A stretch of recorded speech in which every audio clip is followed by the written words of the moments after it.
Voice आ रही है क्या सभी को? Yes sir.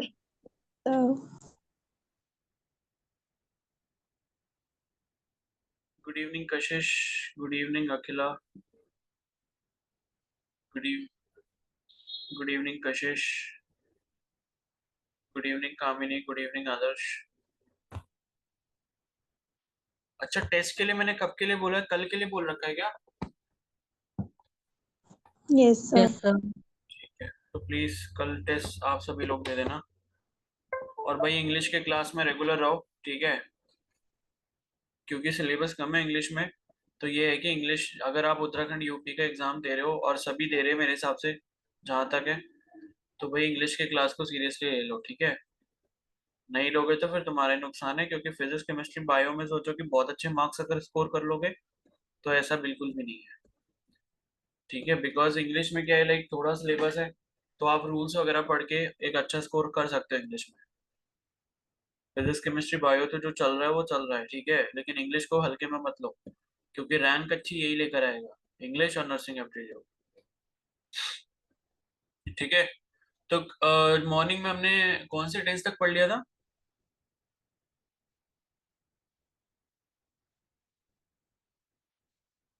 बताओ।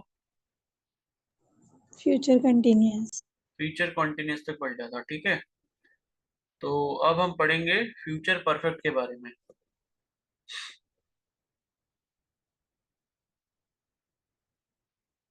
ठीक है?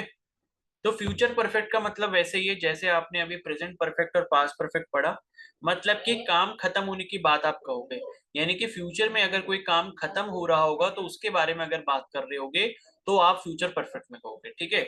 तो परफेक्ट का मतलब ये समझ लो, कहीं पर भी काम जो है खत्म होने वाला होगा या हो रहा होगा या हो चुका होगा, अगर ऐसी बात होगी, तो परफेक्ट का मतलब कि कोई चीज परफेक्टली कंप्लीट हो चुकी है, ठीक है? तो it is used to express an action which will occur in future and is thought to be completed in future, यानी कि आप ऐसी चीज की बात कर रहे हो जो कि फ्यूचर में होगी और फ्यूचर में ही कंप्लीट हो जाएगी, ठीक है?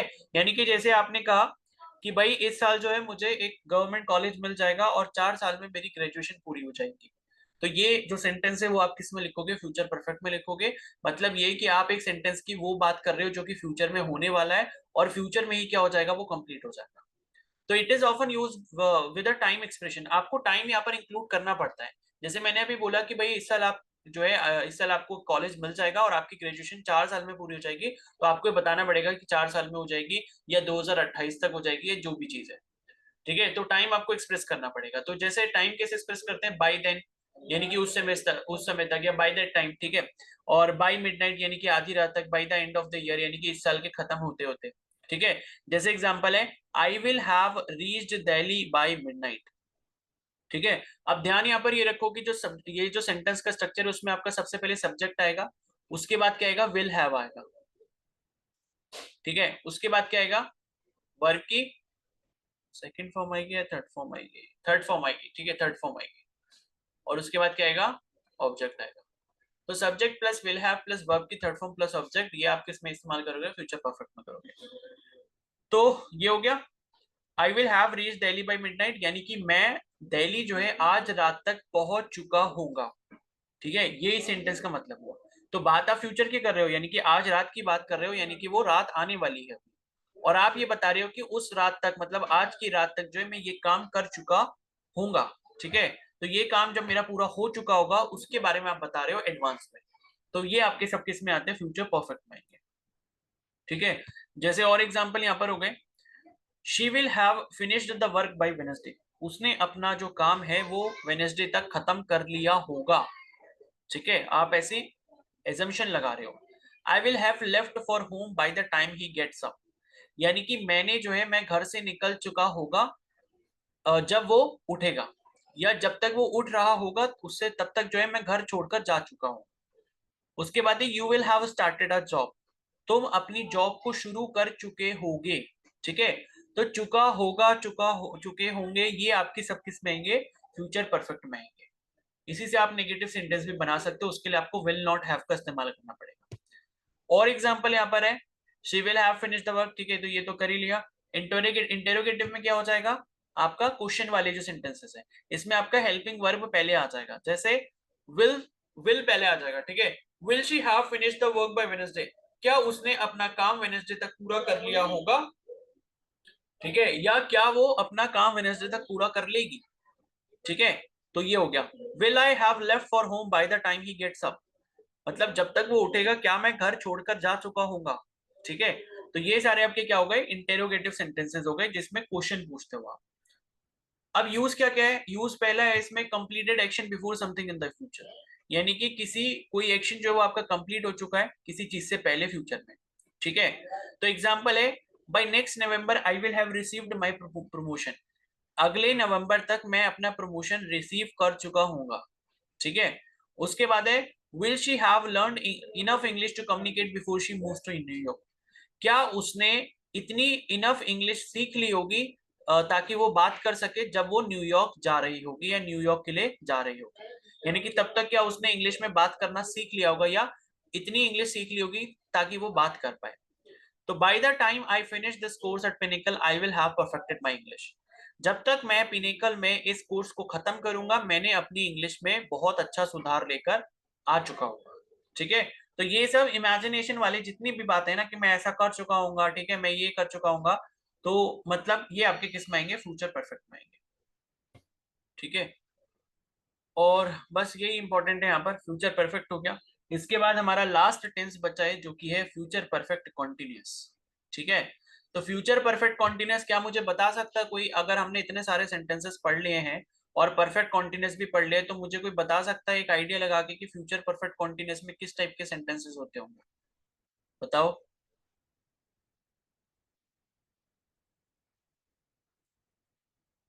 बोलो भाई। अच्छा मुझे ये बताओ जरा कि परफेक्ट कॉन्टिन्यूस क्या होता है, सिंपल परफेक्ट, वो मतलब प्रेजेंट परफेक्ट कॉन्टिन्यूस क्या होता है। सर उसमें सब्जेक्ट होता है, हैज एंड हैव होता है, और बीन लगता है वर्ब में अरे आईएनजी।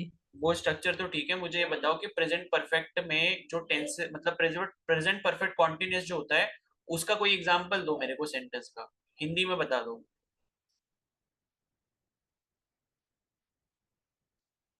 भाई प्रेजेंट परफेक्ट कॉन्टिन्यूस में क्या चीज हो रही होती है, काम कब हो रहा होता है, काम कब चल रहा होता। और जैसे वर्क सर पास्ट से प्रेजेंट तक चल रहा हो, जैसे कि मैं किताब पढ़ रहा हूँ। हाँ ठीक है, तो ऐसा सर होता है। जैसे हाँ बताओ। मेरी माँ, मैं स्कूल जा रही हूँ या फिर मेरी माँ खाना पका रही है। नहीं ये तो क्या हो गया, ये तो आपका खाली प्रेजेंट कॉन्टिन्यूस हो गया, मैं प्रेजेंट परफेक्ट कॉन्टिन्यूस कह रहा हूँ। और कोई बताओ भाई प्रेजेंट परफेक्ट कॉन्टिन्यूस।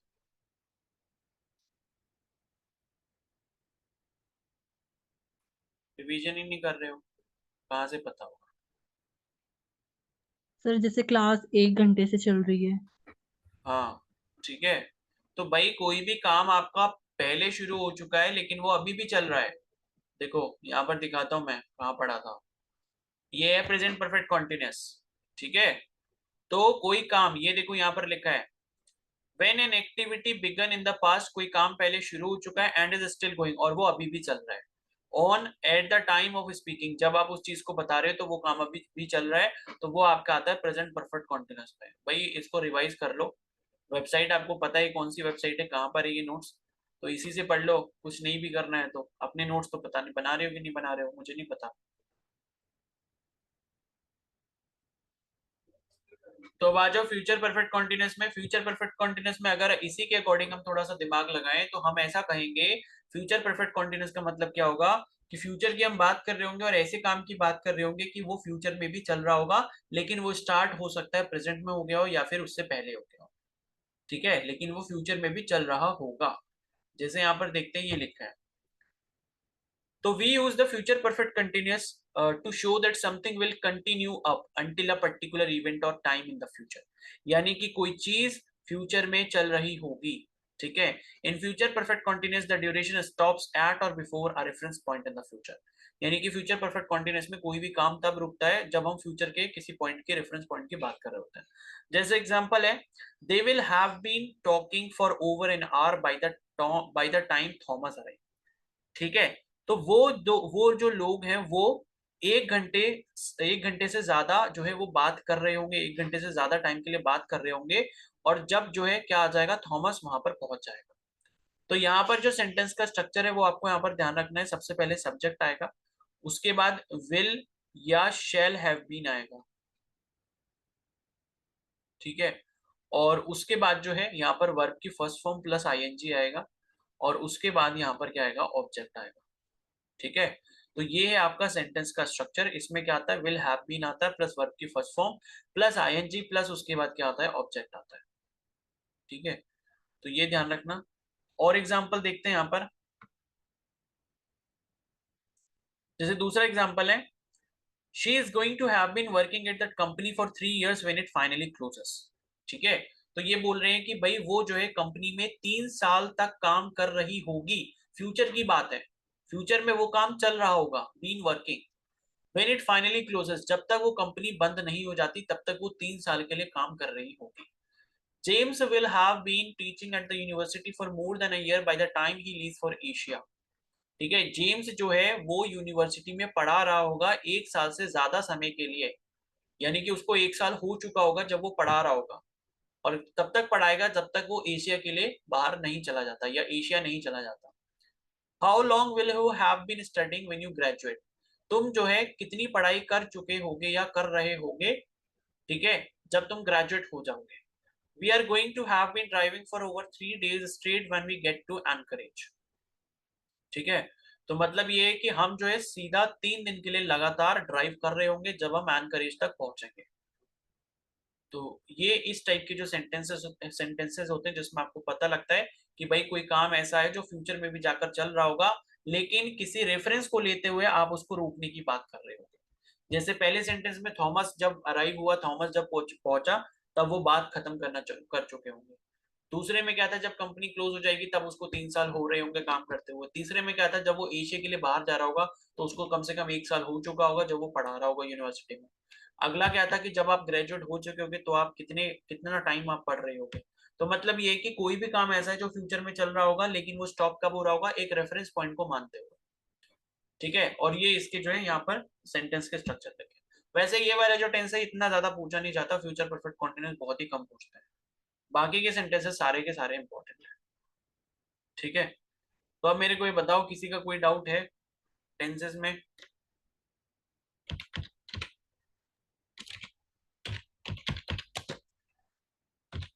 बोलो भाई, किसी का कोई नो सर। डाउट है क्या? वॉइस आ रही है सभी को? यस सर, आ रही है। Yes sir. और वो कर लिए सभी ने, वन वर्ड सब्स्टिट्यूशन हो गए सारे?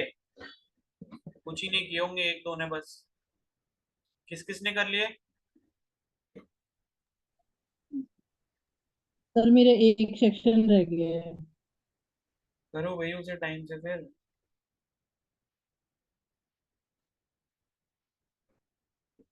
चलो, अब हम करते हैं क्वेश्चंस कुछ प्रैक्टिस यहाँ पे। ठीक है, जो कि आपके टेंसेस से रिलेटेड होंगे। आ जाओ फिर। चलो बताओ, अब धीरे धीरे आप ही लोग बताओगे, मैं नहीं बताऊंगा। चलो, पहला क्वेश्चन है, identify the tense used in the following sentence. इसमें कौन सा टेंस है? I have been working on the problem, मैं अपनी प्रॉब्लम पर काम कर रहा हूँ, या काम मतलब अभी कर रहा हूँ लेकिन वो काम पहले ही शुरू हो चुका था। बताओ ये क्या होगा? Sir B. Project. Sir B. B. Sir B. B sir. B. ठीक है, तो देखो पहली चीज तो ये समझ लो, कभी भी किसी भी सेंटेंस में अगर वर्ब के साथ आईएनजी आ रहा है, वर्ब क्या है यहाँ पर, वर्क है, वर्ब मतलब कार्य, कार्य क्या हो रहा है, वर्क हो रहा है यहाँ पे। तो अगर किसी में भी आईएनजी लगाए तो हमेशा वो कॉन्टिन्यूस वाला होगा। तो ये तो बिल्कुल नहीं होगा, ये तो पहले ही कैंसिल हो गया। अब यहाँ पर है, I have been working on the problem, यानी कि मैं प्रॉब्लम पर काम कर रहा हूँ, यानी कि ये काम पहले ही शुरू हो चुका है। आई हैव बीन वर्किंग मतलब पहले ही काम शुरू हो चुका है, लेकिन अभी भी ये चल रहा है। तो इस वजह से क्या हो जाएगा, प्रेजेंट परफेक्ट कॉन्टिन्यूस हो जाएगा। ठीक है, प्रेजेंट परफेक्ट कॉन्टिन्यूस। तो देख लेते हैं आंसर, ऑप्शन बी। ठीक है, नेक्स्ट आ जाओ, ये वाला बताओ जल्दी से। They have been writing their letters. They will have been, sorry, will have been. बताओ क्या होगा? ए। ऑप्शन ए।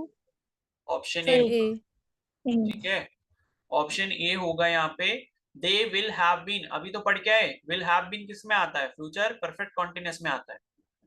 वो अपने लेटर्स लिख रहे होंगे, ठीक है, वो अपने लेटर्स लिख रहे होंगे। तो ये क्या हो जाएगा? ऑप्शन ए हो जाएगा। नेक्स्ट आ जाओ, इसमें बताओ, I will represent him in court, ये क्या होगा? मैं उसको कोर्ट में पेश करूंगा।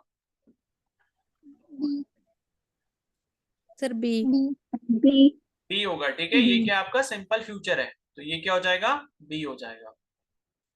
नेक्स्ट आ जाओ, I will give him a gift, ये भी क्या होगा?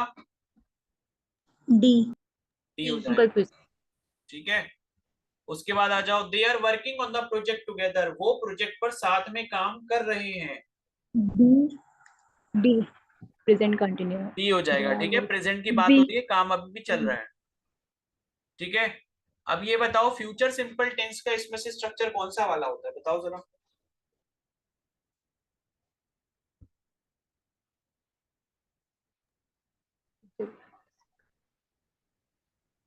देखो, जिसमें लास्ट में पास्ट पार्टिसिपल लिखा है वो तो बिल्कुल भी नहीं होगा, क्योंकि पास्ट पार्टिसिपल का मतलब क्या होता है? वर्ब की थर्ड फॉर्म। तो सिंपल फ्यूचर जो होता है उसमें वर्ब की थर्ड फॉर्म तो आती नहीं, क्या आती? वर्ब की फर्स्ट फॉर्म आती है, यानी कि प्रेजेंट पार्टिसिपल आता है। तो ऑप्शन ए या सी में से होगा, अब बताओ कौन सा वाला होगा? ए।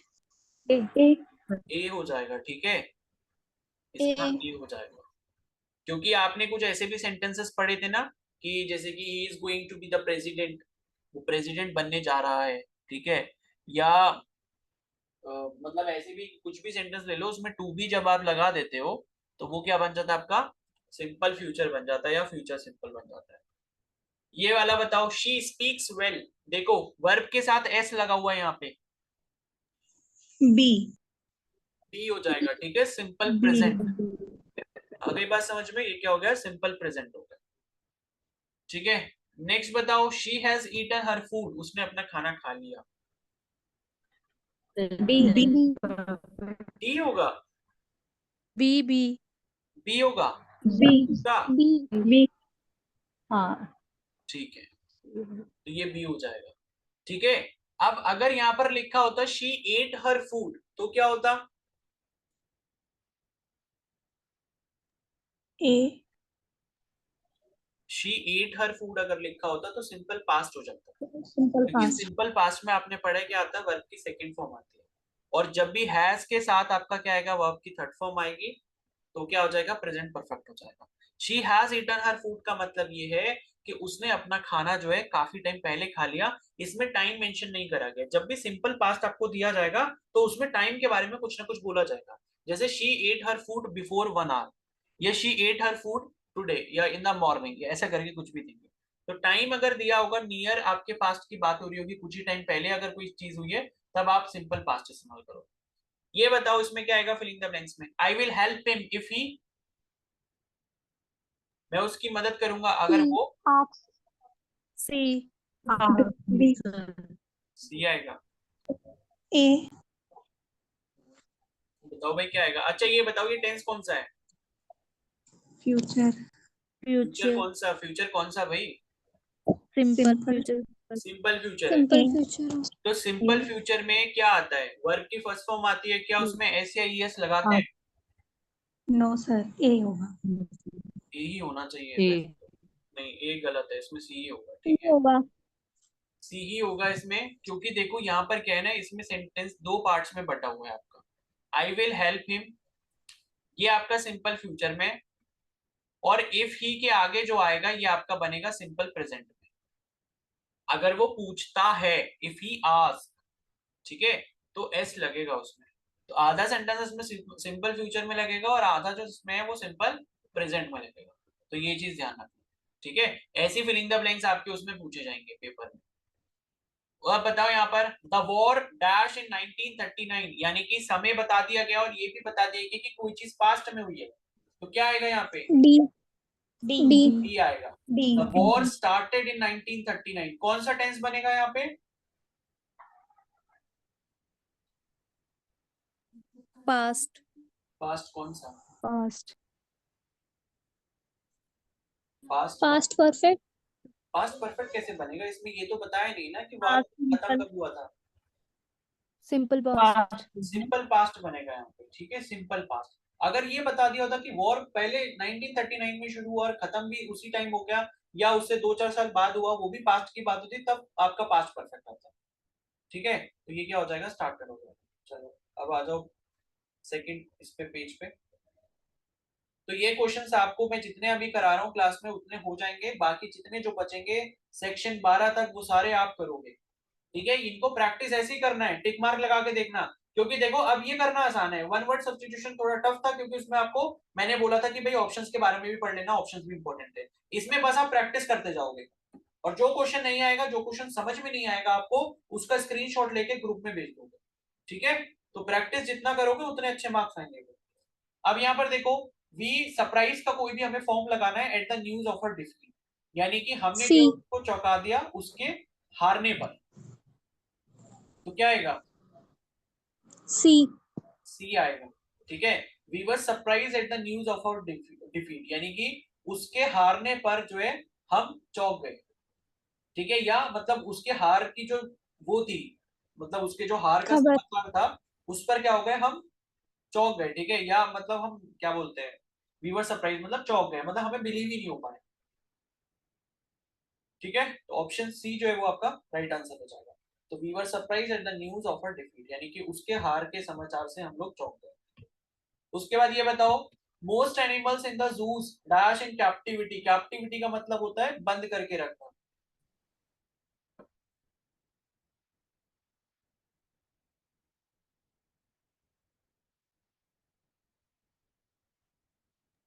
डी डी आएगा। Most B animals in the zoos, D D लग रहा है देखो ऑप्शन बी तो बिल्कुल नहीं होगा। ठीक है, पहले थोड़ा एलिमिनेशन ए करते हैं, क्योंकि ऑप्शन बी इसलिए नहीं होगा क्योंकि बी में भी बीइंग में भी आईएनजी आ गया और इसमें भी आईएनजी आ गया, दो बार आईएनजी आईएनजी एक साथ नहीं आ सकता। अगर आप बीइंग लगा रहे हो मतलब आर ब्रीडिंग ऐसा कर सकते थे, लेकिन बीइंग ब्रीडिंग ये नहीं बनेगा। ठीक है, तो ये तो नहीं होगा। और उसके बाद most animals in the zoos have breed, तो ब्रीड भी नहीं होगा, क्योंकि हैव अगर आया है तो हैव के साथ वर्ब की फर्स्ट फॉर्म कभी भी नहीं आएगी, और ब्रीड की जो सेकंड और थर्ड फॉर्म होती है वो ब्रेड होती है, BRED।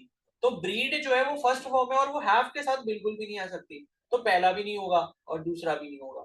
ठीक है, उसके बाद है most animals in the zoos are bred in captivity, ये हो भी सकता है और ये वाला भी हो सकता है, तो मेरे हिसाब से शायद डी ही होगा। ठीक है, क्योंकि आर ब्रेड का मतलब नहीं हुआ, क्योंकि आर ब्रेड क्या हो गया, आर का मतलब तो क्या हो गया कि आप यहाँ पर प्रेजेंट की बात कर रहे हो, और ब्रेड का मतलब आप वर्ब की क्या लगा रहे हो, फिर सेकंड फॉर्म लगा रहे हो, तो इसका आंसर जो है ऑप्शन डी हो जाना चाहिए। ठीक है, तो चेक कर लेते हैं इसका ऑप्शन आंसर क्या है। डी नहीं है, तो फिर ये ठीक है, सी वाला है फिर इसका। ठीक है, तो सी वाला है, इसमें इसमें कौन सा टेंस लगा है? अच्छा, इसमें पैसिव वॉइस का भी इस्तेमाल किया गया है। ठीक है, तो the verb are bred is in the present tense. ठीक है, तो ठीक है, तो प्रेजेंट का इस्तेमाल इन्होंने करा है, लेकिन बस उसमें मतलब ये कि नियर फ्यूचर की इन्होंने बात करी ना, नियर फ्यूचर की। तो हमने देखा था जो नियर फ्यूचर में जो मतलब नियर फ्यूचर नहीं सॉरी, जो मतलब अभी अभी काम हुआ, मतलब ये आपका प्रेजेंट परफेक्ट हो जाएगा मेरे हिसाब से। ठीक है, आपका ये क्या हो गया, प्रेजेंट परफेक्ट हो गया आर ब्रेड, तो मतलब ये काम जो है कंप्लीट हो चुका है, एक्शन जो है वो कंप्लीट हो चुका है, तो ये क्या हो गया आपका, प्रेजेंट परफेक्ट हो गया। ठीक है, चलो नेक्स्ट आगे बढ़ते हैं। ये वाला बताओ इसमें क्या आएगा ऑप्शन। इसमें आपको दोबारा से सेंटेंस देखना है। पहला है संचित डैश या standing across the road and wait for me, क्या आएगा इसमें? सी सी आएगा। संचित was standing across the road and waiting for me. When he saw me, he waved to me. I could not understand what he was saying because the moving vehicles were making so much noise. हाँ, यही हो सकता है। ठीक है, यही हो सकता है।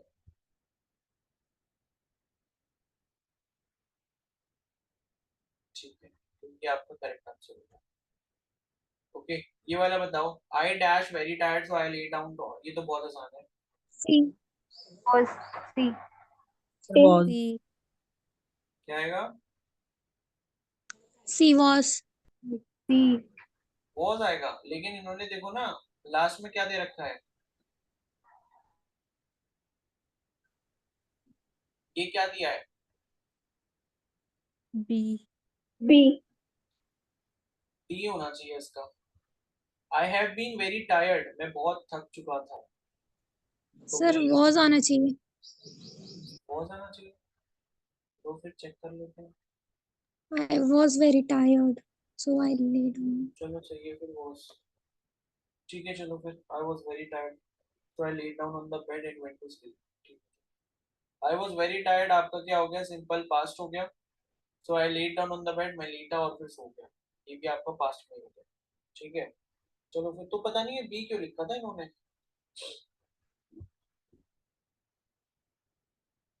पता नहीं क्यों लिखा था, उसको तो कुछ प्रॉब्लम नहीं था। चलो नेक्स्ट आ जाओ, proteins dash carbon hydrogen oxygen nitrogen Contain. Continue होता C. है। ठीक है, देखो यहाँ पर ना C. एक टॉपिक होता है जिसे हम कहते हैं सब्जेक्ट वर्ब एग्रीमेंट। ठीक है, तो सब्जेक्ट वर्ग वर्ब एग्रीमेंट एक टॉपिक होता है। इसमें मतलब क्या होता है कि सब्जेक्ट अगर आपका सिंगुलर होगा तो वर्ब जो है वो आपका क्या बनेगा, प्लूरल जैसा बन जाएगा। और सब्जेक्ट अगर आपका क्या होगा, प्लूरल होगा। ठीक है, तो ये आपका वर्ब क्या हो जाएगा, सिंगुलर हो जाएगा। कहने का मतलब है कि प्रोटीन्स की बात हो रही है यहाँ पे, प्रोटीन्स क्या है यहाँ पर, आपका प्लूरल है। तो प्लूरल के साथ हम क्या लगाएंगे, सिंगुलर वर्ब लगाएंगे। और सिंगुलर वर्ब कौन सा होगा यहाँ पर, कंटेन होगा। ठीक है, तो proteins contain carbon hydrogen oxygen and nitrogen. तो इस चीज को जो है थोड़ा सा ध्यान रखना। ठीक है, तो सब्जेक्ट वर्ब एग्रीमेंट में यही होता है कि भाई अगर सब्जेक्ट आपका प्लूरल है तो आपका वर्ब जो है वो सिंगुलर हो जाएगा। सब्जेक्ट अगर सिंगुलर है तो आपका वर्ब जो है वो प्लूरल हो जाएगा। तो ये जो है इंपॉर्टेंट है। ठीक है,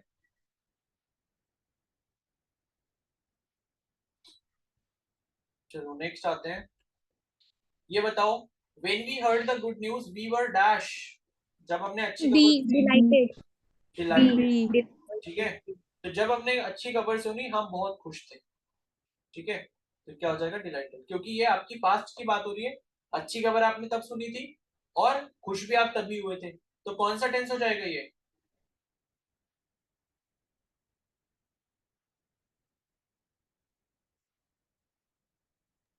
Past, simple past. Past simple. Simple past ही होगा। ठीक है, तो दोनों में ही आपका सिंपल पास्ट हो जाएगा। उसके बाद नेक्स्ट है यहाँ पर, you dash always dash your things put them into their bag. C. पर C C. C. D, C. D होगा, D. You shall always have been losing your things put them, you have lost, you have always lost your things. देखो ऐसा है, option C तो मेरे हिसाब से नहीं होना चाहिए, क्योंकि यू हैव लॉस्ट जब आप करोगे तो मतलब ये बोल रहे हो कि भाई तुमने अपनी सारी चीजें खो दी, तुम उनको बैग में रखो, तो जब खो दिए तो फिर बैग में कैसे डी रखो? ठीक है, you are always lost D your thing, तो ये तो बिल्कुल नहीं आएगा। ठीक है, यू के साथ मतलब यहाँ पर आर ऑलवेज नहीं है। ठीक है, you are always losing your things put them into their bag, तुम अपनी चीजों को हमेशा खो रहे हो इसलिए बैग में रखो। यू शैल ऑलवेज, समझ नहीं आ रहा, ऑप्शन ए हो सकता है शायद इसमें तो। चलो देखते हैं क्या है इसका आंसर। ऑप्शन ए ही है। ठीक है, क्योंकि डी वाला भी जो है ना वो यहाँ पर फिट नहीं बैठ रहा था, तो मोस्ट अप्रोप्रिएट यहाँ पर आपका ए वाला ही बैठ रहा था। तुम अपनी चीजों को खो रहे हो हमेशा, इसलिए तुम उनको बैग में रखो। ठीक है,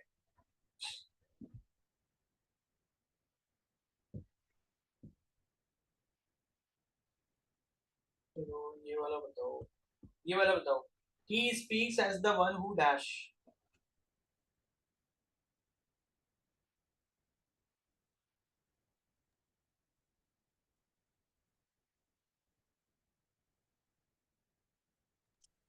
D. डी. D होगा. D. D. A. D. He speaks as the one who. मेरे हिसाब से तो उसका C होना चाहिए. D तो मुझे नहीं लग रहा है. देखते क्या होता है. D है. He speaks as the one who knows.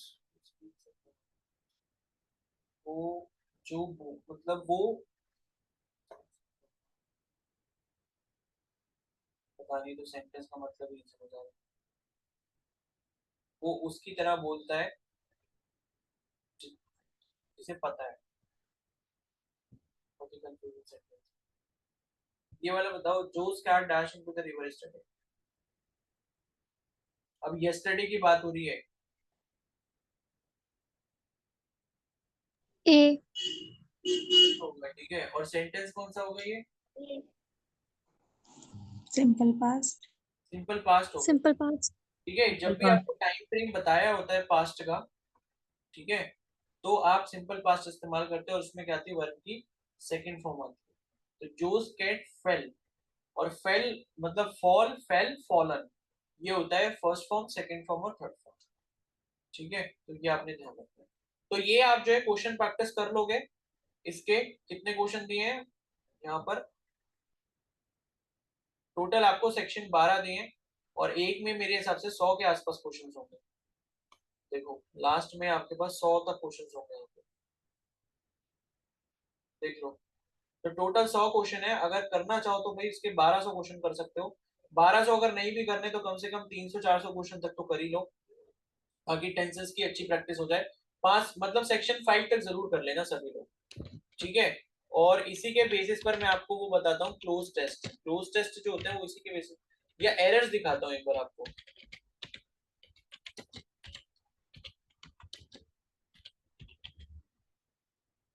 Error का एक आध क्वेश्चन देखते हैं अगर हो पाए तो.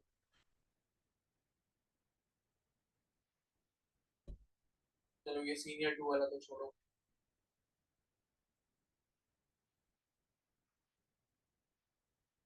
ये वाला बताओ जरा. किस वाले पार्ट में यहाँ पर आपको एरर लग रहा है?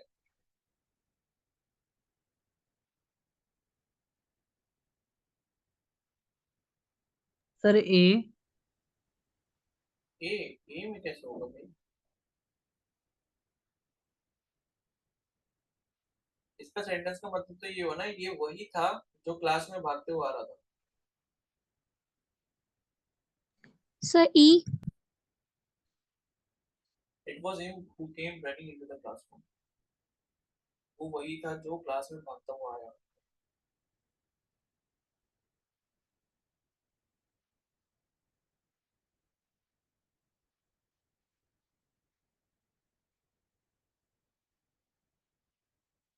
चलो देखते हैं इसका आंसर सॉल्यूशन क्या है.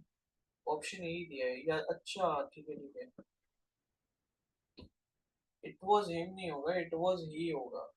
ठीक है. इट वाज हिम नहीं होगा, इट वाज ही होगा. ये वही था जो क्लास में भागता हुआ आया. ये बताओ. ये तो बता ही सकते हो. किसमें एरर है? The capital of Yemen is situating Sir, 2190. B. B. E. B. B. Sir, B. B. B. Is situating. Is situated हो जाएगा यहाँ पर. The capital of Yemen is situated 2190 meters above the sea level. The captain along with his team dash are practicing very hard for the forthcoming matches.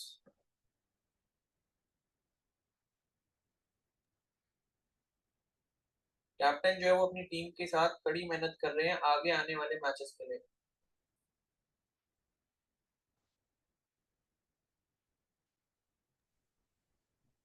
Sir, B. B. ठीक है. B हो सकता है, और मुझे लगता है यहाँ पर क्या आएगा, the captain along with his team have been practising very hard, क्योंकि पहले से प्रैक्टिस करते हुए आ रहे हैं वो। सर इज नहीं आएगा? कहाँ पे? The captain along with team is practicing very hard. The captain along with his team, अच्छा हाँ इस भी क्योंकि वो अभी भी कर रहे हैं ना प्रैक्टिस। नहीं वो तो ठीक है, captain along with his team. चलो मिलते हैं इसका आंसर। ऑप्शन ए कह रहे हो ना, ए तो नहीं है कोई, तो बी होगा। Sir B. हाँ बी, अच्छा ठीक है बी होगा। सोल्यूशन क्या है? Is practising very hard. तो एक्चुअली हुआ क्या है यहाँ पर, कैप्टन के अकॉर्डिंग यहाँ पर आपने हेल्पिंग वर्ब लगाया, कैप्टन क्या है, सिंगुलर है, तो यहाँ पर ये भी क्या होगा जाएगा, इसके लिए आपका सिंगुलर वर्ब आएगा, ठीक है।